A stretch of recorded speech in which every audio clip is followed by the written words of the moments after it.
Hi friends, it's Judy. It's time for our next Bible verse. We call it a guardrail. Guardrail chapter 28. Let's take a look at it.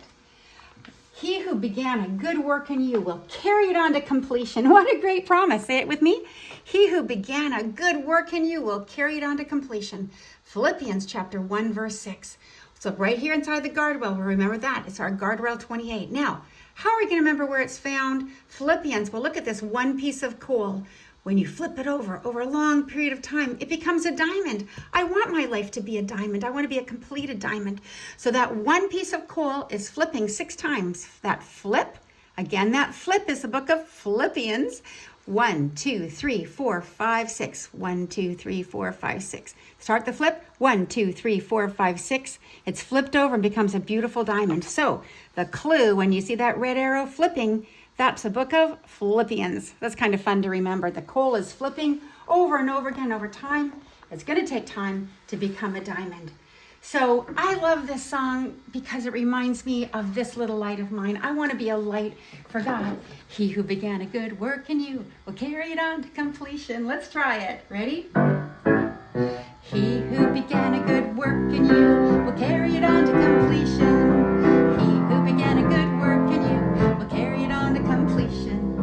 He who began a good work in you will carry it on to completion. Philippians chapter 1 verse 6.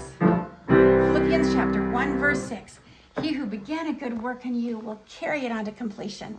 Be patient. God's not finished with us yet. Well, let's take a look at the principle in action here. Philippians 1 verse 6. You know, it's easy to get discouraged and quit in the midst of a project.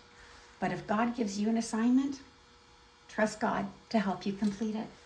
Think about George Washington, the first president of the United States. He understood this. Therefore, he accepted his assignment as commander-in-chief during the Revolutionary War and won even though the odds were against him.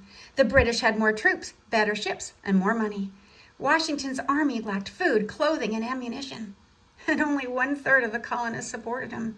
The others were loyal to the British crown or apathetic. Think about this. Carbon under pressure, that's the coal. Carbon under pressure over time produces diamonds. The same is true of America. Through the years, it has endured much, yet it's often referred to as a shining city on a hill because of its standard for excellence. If America, however, doesn't return to the biblical values it was founded on, it will soon lose its light. Let's remember this for our country and for our lives. He who began a good work in you will carry it on to completion. Philippians chapter 1, verse 6.